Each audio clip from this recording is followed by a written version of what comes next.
detalhe do microfone aqui é sempre necessário.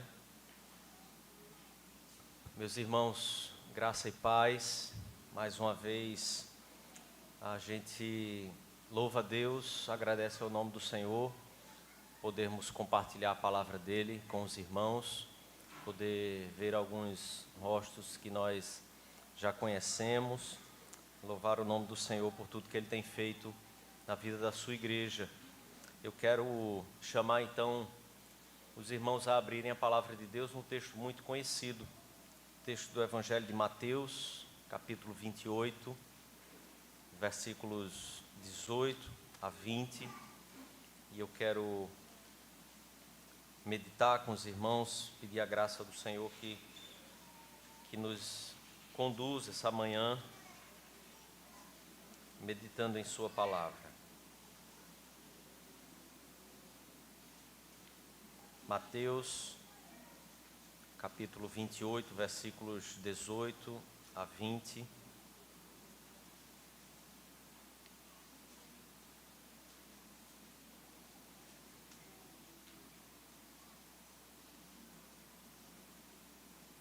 Diz assim a palavra do Senhor. Jesus, aproximando-se, falou-lhes, dizendo: toda a autoridade me foi dada no céu e na terra. Ide, portanto, fazei discípulos de todas as nações, batizando-os em nome do Pai, do Filho e do Espírito Santo, ensinando-os a guardar todas as coisas que vos tenho ordenado. E eis que estou convosco todos os dias, até a consumação dos séculos. Vamos orar mais uma vez, queridos. Feche os seus olhos, coloque o seu coração diante do Senhor. Que o Senhor nos conduza aqui, tenha misericórdia de nós e fale ao nosso coração através de sua palavra. Amado Deus, nós rogamos por tua graça e misericórdia aqui, iluminando os nossos olhos e nos dando entendimento da tua palavra, Senhor. Dá-nos a graça de compreender a tua palavra e respondermos em fidelidade. Para a glória e honra do teu nome, rogamos que a tua mão esteja sobre essa igreja e que essa data seja uma data que marque a vida dessa igreja para avançar, para crescer, acima de tudo em fidelidade ao Senhor, em amor pelo Senhor e por tua palavra. Em nome e por amor de Jesus que te pedimos, Pai. Amém, Senhor. Amém. Meus irmãos, esse é um texto muito conhecido e certamente conhecido da igreja, um texto que nós, por toda a nossa vida, sempre o lemos, o ouvimos falar, e é sempre um desafio falar num tema como esse e em um texto como esse, tendo em vista que nós temos uma imensa produção de comentários, de sermões, de exposições sobre um texto como esse. E eu quero, pela graça de Deus, mais uma vez, acredito que numa data especial como essa, e seguindo a um tema e uma perspectiva como uma igreja viva em um mundo morto, certamente esse é um texto que não pode passar desapercebido da nossa meditação. Eu quero pensar aqui, primeiro, sobre duas tradições que normalmente nos conduz e que normalmente nos faz compreendermos ou interpretarmos a palavra de Deus a partir dessas perspectivas e dessas tradições que nós adotamos ou concordamos. Primeiro, uma tradição recente, uma tradição que tenha talvez seus 50 anos, 60 anos, uma tradição em que enxerga a igreja, compreende a igreja como um fruto da ação do homem. A igreja é aquilo que ela faz, o fruto das nossas ideias, o fruto das nossas ações, seja dentro da igreja ou para fora da igreja. Essa é uma tradição recente que tem conduzido muitas vezes a igreja a se portar e se posicionar para dentro de si mesma e para fora dela, a partir da necessidade. A necessidade que o mundo tem, a necessidade que a cidade tem, a necessidade que o bairro tem.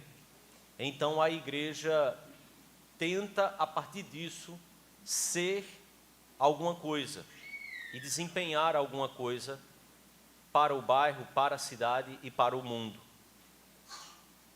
Dentro dessa tradição recente, influenciada por um liberalismo que é desde o século XIX, ou final do século XIX, tem conduzido muito mais as práticas da igreja e a postura da igreja.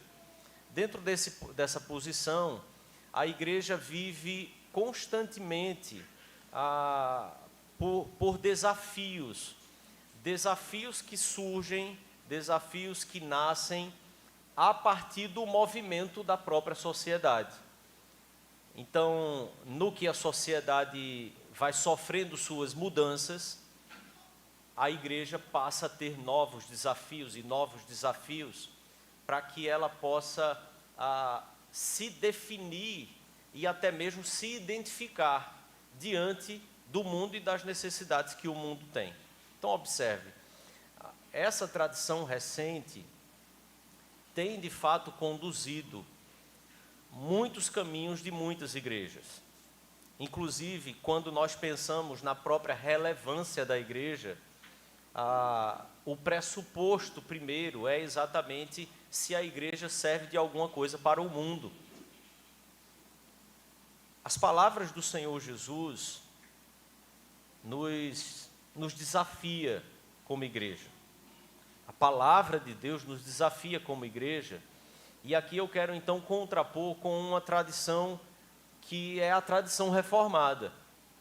A tradição que nós herdamos como igreja reformada, expressa e exposta nos nossos símbolos de fé, e aqui lemos uma pergunta do nosso catecismo, ela compreende a igreja, a tradição reformada, essa que nós abraçamos e adotamos, compreende a igreja ou a própria tradição dessa igreja como a somatória das práticas, como o acúmulo da vida e das práticas da igreja ao longo do século, conduzida pela palavra de Deus na mediação e na instrumentalidade que o Senhor, pelo seu Santo Espírito, realiza na igreja.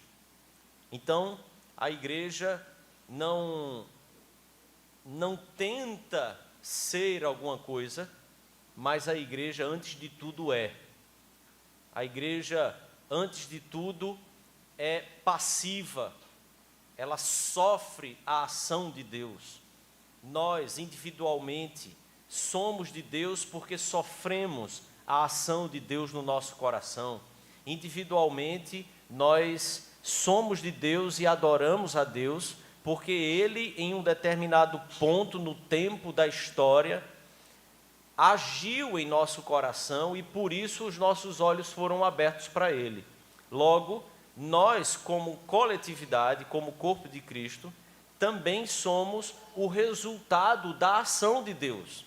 E nós não podemos cruzar essa linha que é muito tênue, que é muito fina e às vezes imperceptível, quando nós estamos avançando para que a igreja seja fruto das nossas ações e não fruto da ação do Espírito de Deus no ensino da sua palavra, com o Espírito Santo de Deus conduzindo o seu povo em fidelidade à sua palavra, em amor a Cristo, em amor aos mandamentos e à palavra do Senhor. Essas duas tradições definem muito a maneira como nós olhamos para um texto como esse, em que o Senhor Jesus se aproxima dos seus discípulos e diz, antes de tudo, que toda a autoridade foi dada a Ele nos céus e na terra. define muito, e pensar sobre esse tema é pensar como argumenta o Kevin Van Hooser, num livro excelente que trata sobre o drama da doutrina, em que ele nos afirma que as práticas centrais que constituem a igreja como uma tradição viva. Observe, nós queremos e desejamos sempre, almejamos do Senhor, que a igreja que fazemos parte seja sempre uma igreja viva, seja sempre uma igreja que vibre, uma igreja que o mundo perceba a vida do próprio Senhor nela, a vida de Cristo nela, o poder do Espírito agindo na vida da igreja. Então, essas práticas centrais que constituem essa tradição viva não são de forma alguma atividades, sejam poéticas, não é de forma alguma uma atividade de uma encenação, mas elas nunca podem ser alguma coisa feita por uma iniciativa primeira dos seres humanos, por mais que saibamos fazer coisas boas, por mais que aquilo que a gente faça possa parecer até mesmo uma grande peça teatral, uma grande arte, uma grande obra de arte, por mais que sejamos habilidosos, por mais que tenhamos dons e talentos extraordinários, por mais que cada indivíduo da igreja possa ser um indivíduo que tenha virtudes maravilhosas para servir ao próprio Senhor, a igreja nunca será essa iniciativa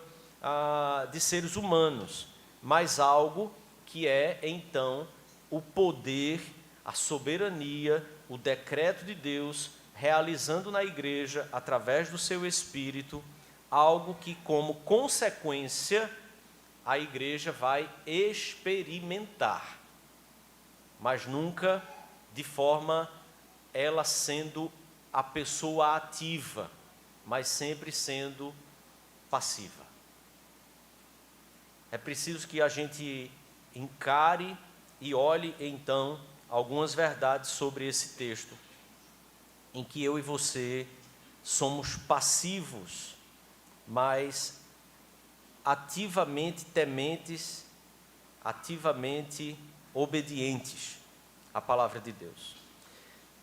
Quando o Senhor Jesus inicia essa grande comissão, que chamamos de grande comissão, afirmando que toda a autoridade foi dada a Ele nos céus e na terra, antes de dizer aos discípulos, de ordenar aos discípulos que, indo por toda a terra, façam discípulos de toda essa terra, de todas as nações.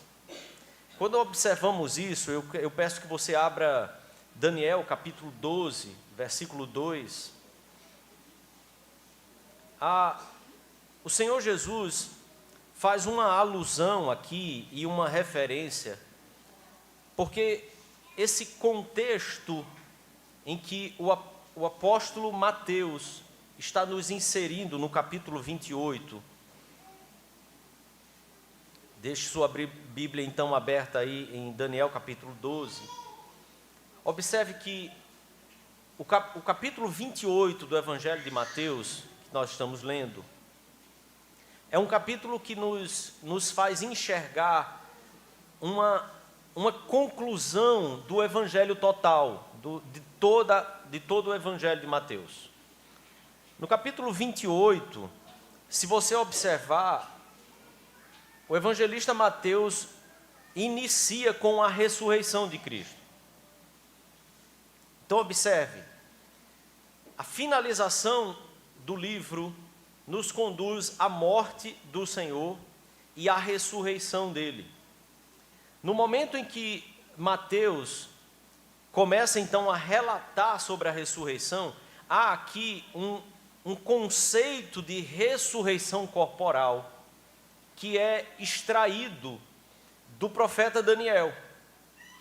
Esse conceito da ressurreição do corpo de Cristo, Daniel capítulo 12, versículo 2, o relato diz que muitos dos que dormem no pó, observe, isso é a profecia que o Senhor está dando, a visão que o Senhor está dando a Daniel, e ele está relatando: muitos dos que dormem no pó da terra ressuscitarão, uns para a vida eterna, outros para a vergonha e o horror eterno. Mateus capítulo 28, então, narra Maria Madalena e a outra Maria indo visitar o túmulo, quando então elas se deparam com a realidade da ressurreição. O anjo do Senhor está ali e anuncia para elas que o Senhor ressuscitou. Elas veem, e o evangelista narra, dizendo que os guardas estavam ali como que atônitos.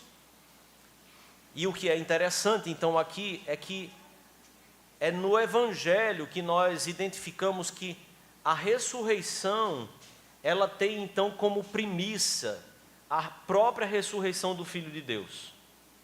Há a promessa de que aqueles que são do Senhor ressuscitariam dos mortos. Na ressurreição de Cristo, nós temos então as primícias da nossa própria ressurreição.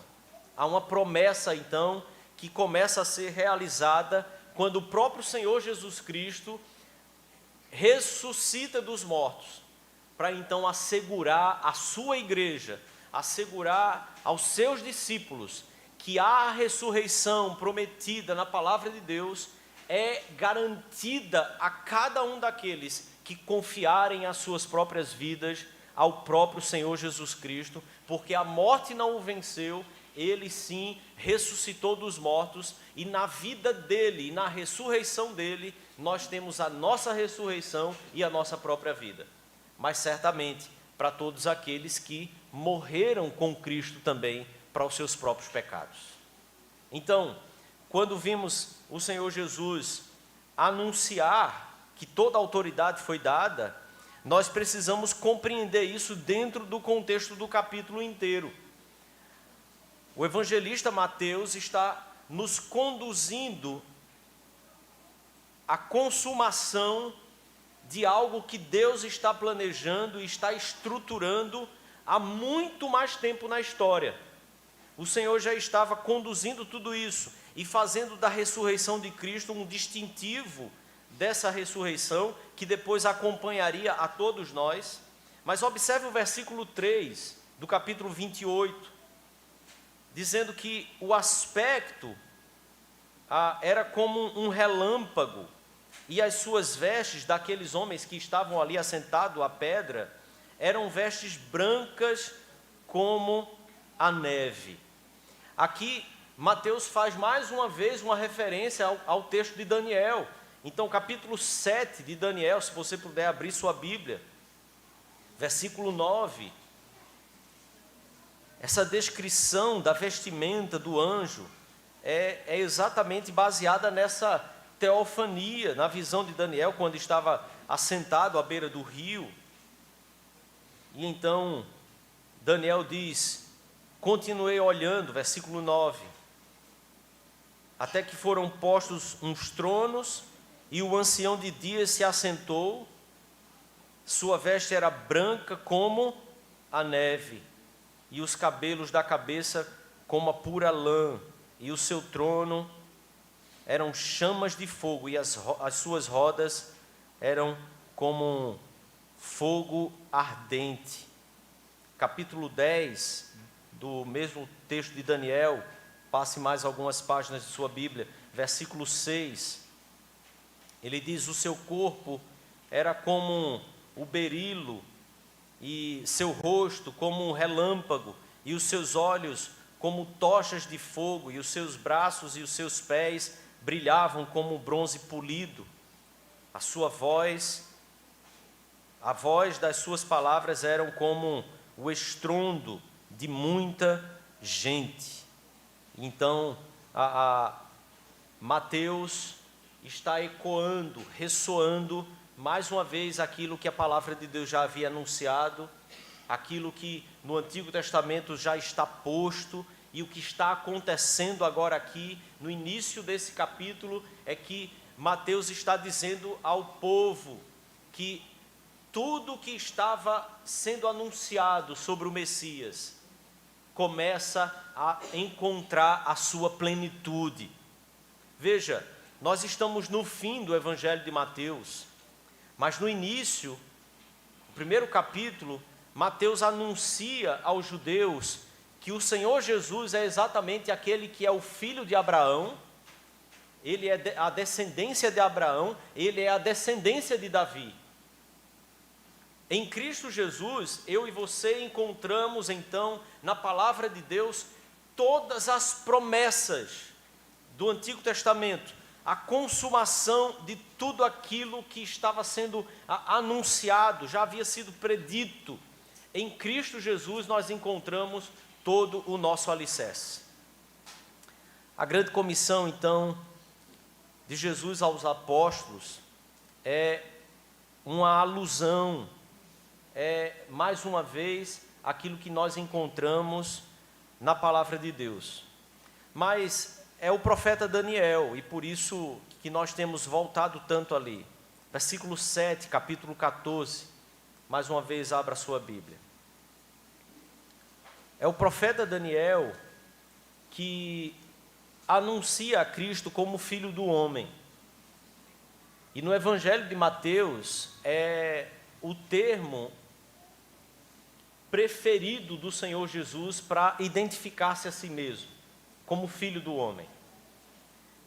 E é o profeta Daniel que tem a visão, versículo 14 do capítulo 7, dizendo: foi-lhe dado domínio e glória, e o reino, para que os povos, nações e homens de todas as línguas o servissem. O seu domínio é domínio eterno, que não passará. O seu reino jamais será destruído.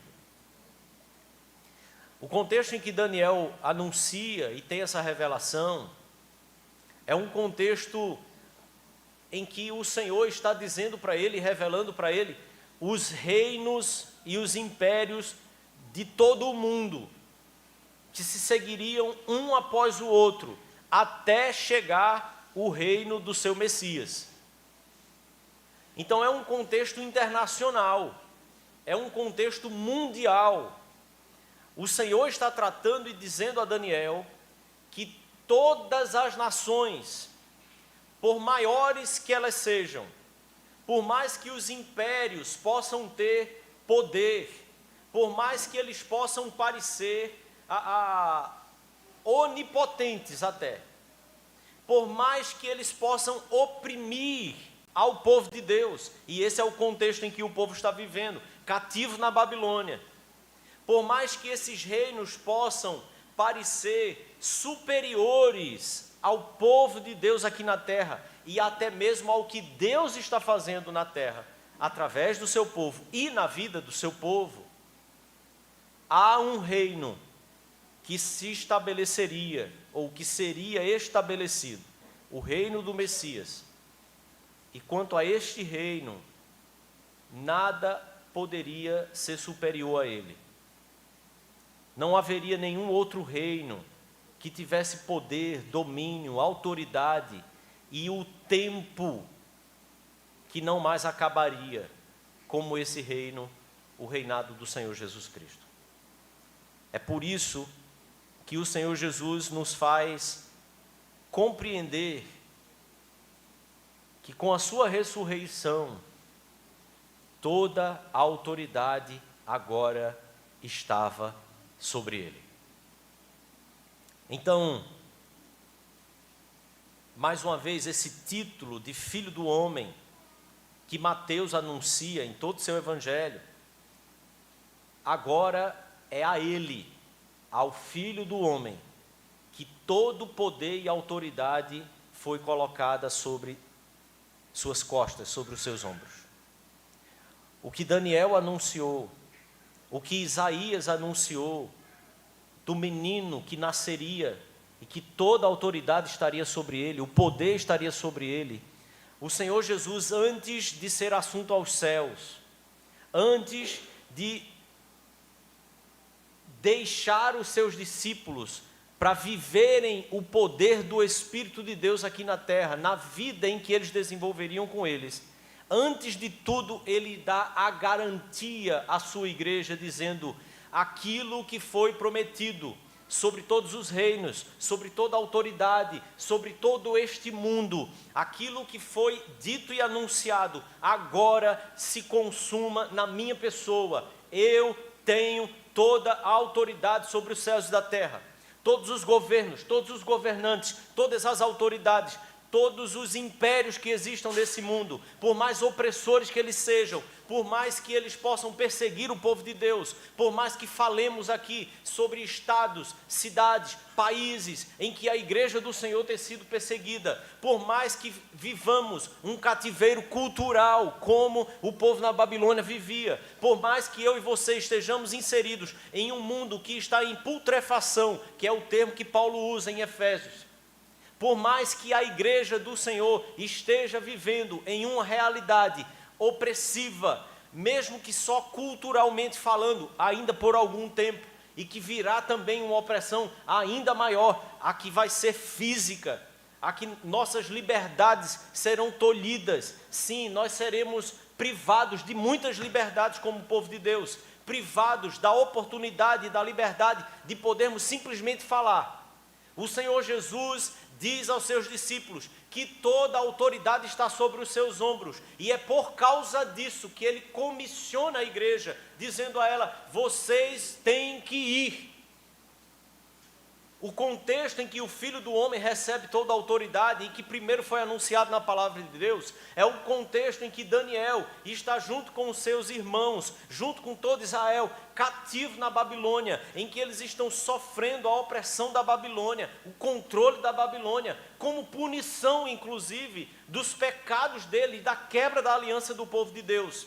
Lembre-se disso, igreja. Nunca em que a igreja do Senhor viveu as perseguições desse mundo foi porque Deus é um Deus que se esqueceu dela, mas é porque ela mesmo está sendo purificada. Ela mesmo sofre essas perseguições que o mundo imprime sobre ela, para que essa própria igreja seja purificada, santificada diante do seu Senhor, diante daquele que tem toda a autoridade. Por isso o Senhor Jesus anuncia aos seus discípulos: vão, eu tenho todo o poder, eu tenho toda a autoridade. Assim como o Filho do Homem, na visão de Daniel, recebeu a autoridade universal, idêntica ao que o Senhor Jesus agora está dizendo aos seus discípulos. Por isso, o clímax, o ponto mais alto do Evangelho de Mateus, se conclui com algo que é muito semelhante também, ou pode ser inclusive uma tipologia daquilo que o Senhor fez com Moisés. Observe, Mateus começa o texto dizendo que Jesus é o filho de Abraão, é o filho de Moisés, é aquele que vem de toda essa genealogia. Agora ele é o Filho do Homem, o que ressurgiu primeiro e por isso recebeu toda a autoridade. Os principais leitores, o alvo que Mateus tem para alcançar com essas leituras, aconteceu, né? É exatamente os judeus convertidos. Mateus quer se comunicar de forma clara com essas pessoas, mostrando que é exatamente no alto de uma montanha em que o Senhor comissiona a sua igreja. Assim como o ministério de Moisés termina também na montanha, e Moisés, junto com Josué, se encontram com o Senhor, Deuteronômio, capítulo 31, e o Senhor comissiona a Josué, discípulo de Moisés, para que ele agora conduza o povo na entrada da terra, porque Moisés estaria chegando no fim da sua vida. Ele iria se encontrar com os seus pais, ele iria para o lugar para onde foram os pais dele, é o que o termo da Bíblia diz. O Senhor comissiona agora Josué, no mesmo contexto geográfico, o Senhor Jesus comissiona os seus discípulos.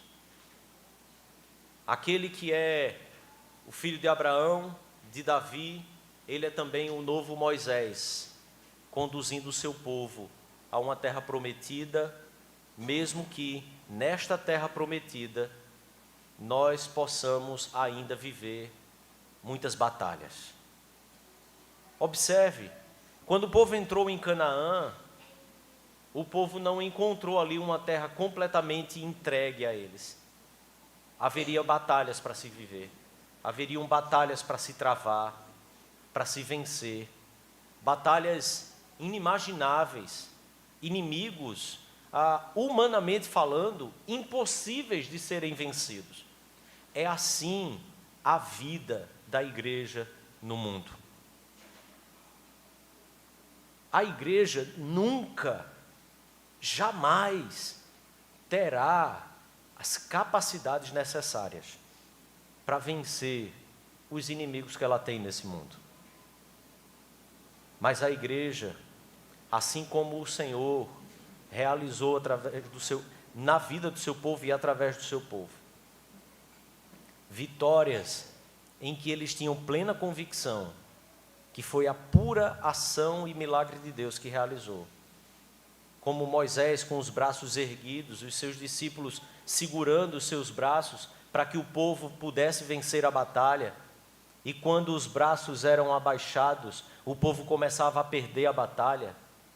Esse é o sinal que eu e você precisamos sempre compreender quando pensamos sobre o que somos como igreja do Senhor em um mundo que está morto e é inimigo de Deus.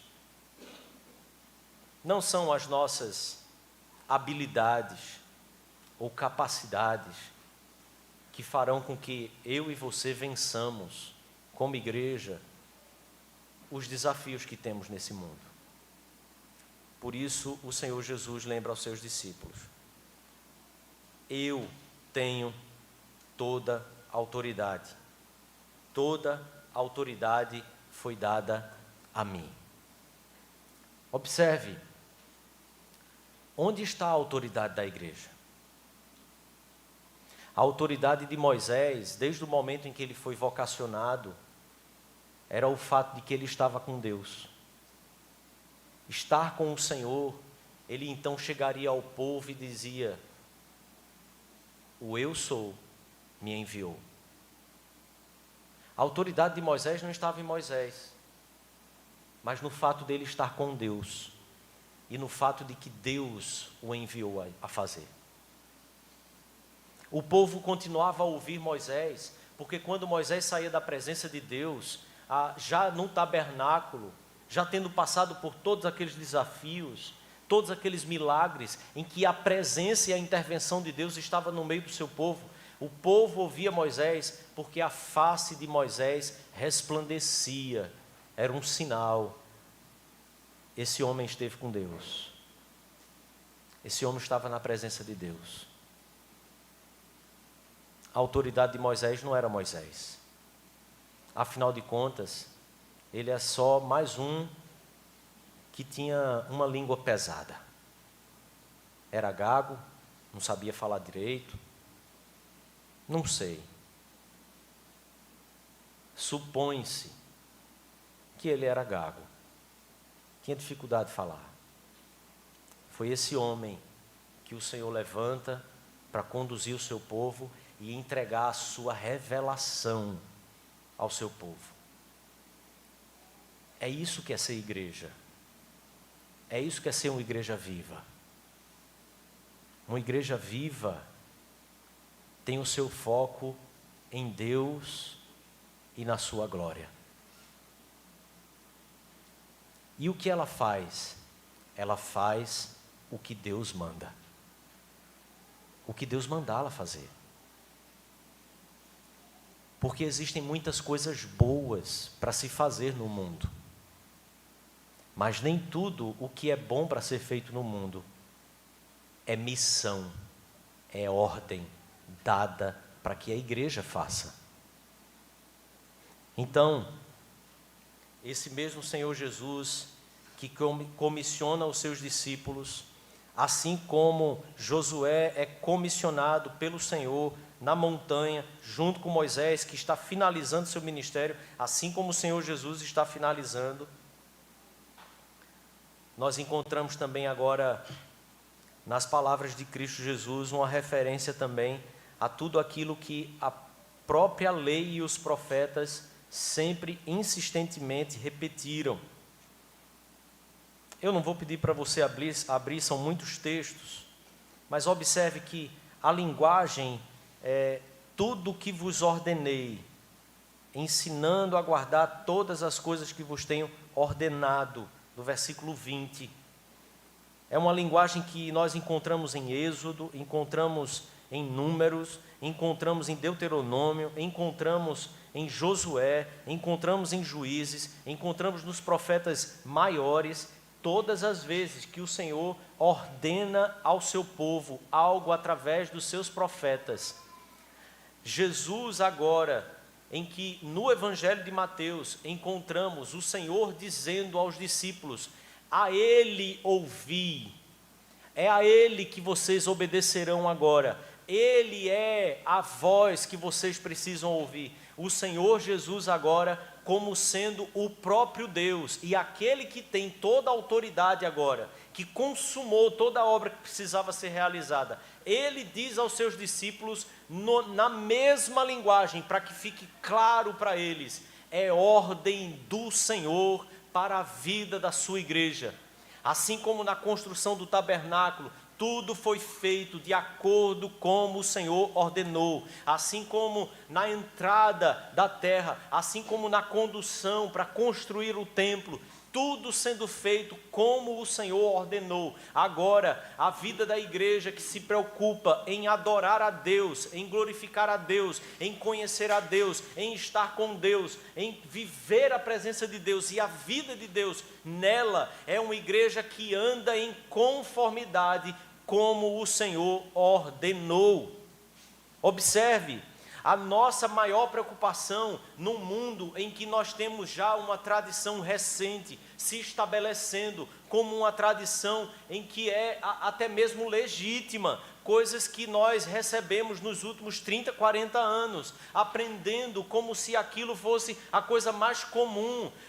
Nós vivemos uma geração em que algumas discussões nem cabem mais. É como se fosse coisa do passado, coisa que ficou para trás. Mas observe, a igreja que anda em fidelidade ao Senhor não está preocupada com as mudanças da sociedade antes de tudo. Ela está preocupada muito mais com aquilo que não muda na sociedade, que é exatamente aquilo que o Senhor ordenou. A igreja que é viva e não quer ser viva, é uma igreja que tem sua maior preocupação quando dorme, quando vive, quando acorda, quando vai deitar. Eu e você precisamos constantemente ter uma goteira na nossa cabeça, constantemente lembrando a nós. É a ordem do Senhor, é os mandamentos do Senhor, é a palavra do Senhor que nós temos que ter como preocupação última e primeira. O que Deus manda a sua igreja realmente fazer? O que Deus ordena a sua igreja realmente ser? É aquilo que ela é em Cristo Jesus e por causa de Cristo Jesus. Então esse Messias é anunciado como esse filho de Abraão, de Davi, também agora revelado no fim do Evangelho de Mateus, como o nosso Moisés, aquele que é o nosso libertador agora, aquele que é o que nos conduz com a palavra e com a revelação de Deus. Mas nenhum outro pôde afirmar como somente o Senhor Jesus afirmou. Observe que o texto diz então assim, versículo 20, a parte B: e eis que estou convosco todos os dias, até a consumação dos séculos. No Senhor Jesus, todos aqueles tipos, todos que apontavam para uma realidade futura, em Jesus nós encontramos essa realidade plena. já, não mais para o futuro. Então a autoridade está sobre os seus ombros. Mas nenhum desses homens permanecem em nosso meio. Abraão não permanece. Davi não permanece. Daniel não permanece. Nenhum deles. Todos passaram.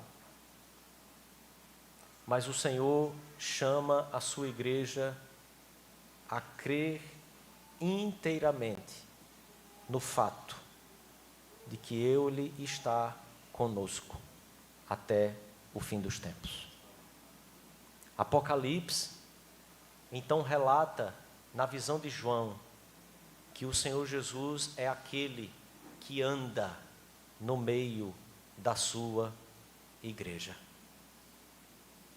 Aquele que está conosco, aquele que na fornalha, quando somos levados a perder a nossa vida pela confissão da nossa fé, porque não abrimos mão daquilo que é inegociável, porque temos andado conforme tudo o que Ele ordenou. Quando a nossa fé é levada a momentos extremos, a igreja do Senhor levada a extremos, porque ela não negará a sua fé. A palavra de Deus sempre nos diz, Ele é aquele que pode livrar. Ele entra no fogo, com Sadraque, Mesaque e Abednego. E o relato da palavra de Deus é que não há sequer cheiro de fumaça nesses homens. Aquilo que é natural, aquilo que a natureza cumpriria sem nenhuma maldade, porque é só a natureza. O fogo que tiraria a vida daqueles homens não é mal, é só o fogo, é um elemento da natureza. A ordem das coisas seria exatamente essa. Deus, com a sua presença, faz com que aquilo que é natural fuja completamente à ordem natural, porque Ele é que intervém dizendo, eu estou presente com o meu povo. Então esse é o Senhor, que é o Emanuel, que veio à terra, que veio ao mundo, que subiu aos céus, mas que não deixou de dizer à sua igreja, permaneçam crendo, eu estarei convosco até a consumação dos séculos. Vocês estão me vendo ir, mas eu não estarei distante de vocês. Eu estarei com o meu próprio Espírito presente realmente na vida de vocês. E é isso que vocês precisam crer. Essa presença poderosa do Senhor é que conduz a sua igreja através da sua palavra. Apocalipse nos diz que Ele mesmo então é que elege homens para que sejam como os seus anjos, ministrando a palavra dele ao seu povo, para que em fidelidade, zelando por essa doutrina, zelando pela sã doutrina, a igreja do Senhor possa andar de acordo com o que Ele ordenou, e andando de acordo com o que Ele ordenou, ela tenha então a presença poderosa dEle, tendo a paz, o sossego de poder andar em fidelidade a Deus nesse mundo, sem negociar, sem ter medo do mundo, sem ter medo do que o mundo pode nos fazer, porque simplesmente aquele que tem toda a autoridade nos céus e na terra está do nosso lado. Ele está conosco, andando em nosso meio. Quando cultuamos, nós não estamos cultuando a um Deus que está longe.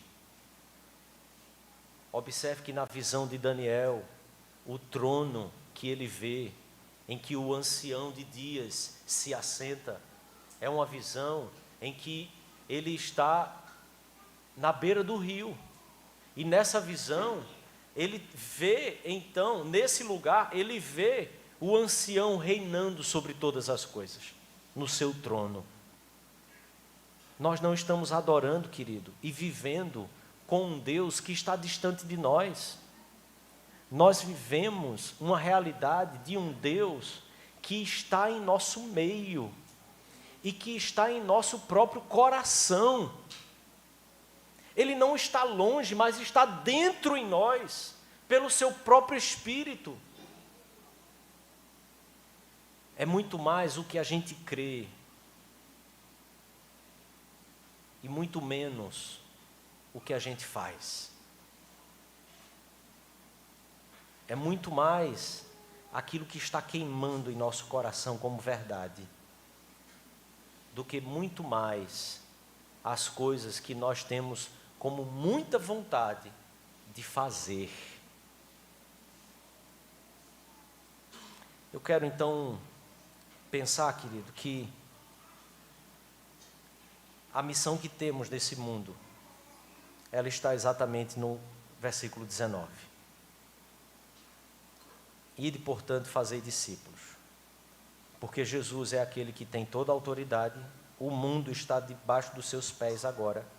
Ele reina sobre todas as coisas, por isso façam discípulos. O mundo se curvará a ele, por isso façam discípulos. As autoridades confessarão que ele é o Senhor, por isso façam discípulos de todas as nações. Governos, exércitos, todos confessarão que ele é o Senhor, por isso façam discípulos. Do que nós temos medo? Por que temos medo? Temos medo por aquilo que nós cremos no coração. Quando o que nós cremos é aquilo que a palavra realmente revelou sobre o Senhor Jesus, os medos se vão, o temor dos homens se vai. Nós passamos a ter mais ousadia no falar, no proclamar. Façam discípulos, batize-os em nome do Pai, do Filho e do Espírito Santo. Eu não quero me deter nos detalhes do versículo 19, mas eu quero então lembrar, diante de tudo que foi exposto aqui, que a igreja é, querido. E a igreja faz o que ela é. Lembre-se disso. A igreja é, e a igreja faz o que é. A igreja é porque quem fez foi o próprio Senhor Jesus. Não somos nós que fazemos. A igreja que permanece, ela não permanece porque ela é uma heroína. A igreja que permanece porque Deus teve misericórdia. Você entende isso? A igreja é e faz o que é. A igreja sempre foi, a igreja sempre será aquilo que o Senhor definiu que ela é. E isso, absolutamente nada pode mudar. Nem mesmo o que a gente faz pode mudar a natureza da igreja. A igreja não tenta ser algo a partir das necessidades, seja a necessidade dela mesma, seja a necessidade do mundo, porque ela simplesmente é. E a igreja é o que ela crê. Se as nossas crenças estiverem postas em conceitos e termos errados, em tradições recentes equivocadas, nós simplesmente estaremos enxugando o gelo, tentando ser, quando na verdade já somos. Eu e você temos a vida de Cristo. Somos vivos em Cristo Jesus. E por causa dele. Assim como somos nós, é a igreja. O mundo pode ver. O mundo pode ver alguma coisa. Pode ver a união dos irmãos, a comunhão, e por causa do que eles veem na igreja, entre ela, eles então confessarem: Jesus foi enviado, Jesus está ali. É assim que o Evangelho define. Por isso, a igreja nunca será o que ela faz. A igreja nunca será o que ela faz. A igreja pode fazer coisas boas e deve fazer coisas boas, mas não é isso que define a igreja. A igreja é definida por Cristo. A igreja é o que ela crê da palavra de Deus. E isso o Senhor Jesus já fez. Não somos nós que vamos fazer. A igreja tem a vida, a sua vida e o movimento. Todo o movimento que a igreja desenvolve, tudo que a igreja empreende, está posto exatamente na vida de Cristo e no movimento de Cristo no meio da sua igreja.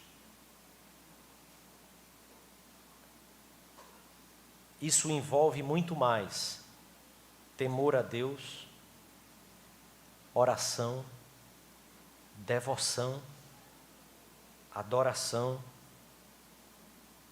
a ministração dos sacramentos, os meios de graça, o discipulado, a comunhão do Espírito, cuidarmos uns dos outros, vivermos de fato a grande bênção que é ter Jesus em nosso meio. A igreja é um milagre. Reunirmos no domingo é um milagre. Nos encontrarmos e permanecermos unidos é um milagre. Porque eu e você somos totalmente capacitados a estragar tudo. Mas nada é maior que o poder de Cristo, que é quem constrói, mantém e dará a vitória final à sua igreja. Porque a vitória é dele. Ore mais. Ame mais ao Senhor. Busque mais a sua palavra. Para que cada dia mais haja mais vida. Porque o mundo em que eu e você vivemos está se acabando. E a igreja é viva. Porque o Senhor Jesus a ressuscitou. Aleluia. Louvado seja o nome do Senhor. Vamos ficar de pé, queridos. Há um cântico que nós cantaremos em resposta ao Senhor. Depois oraremos.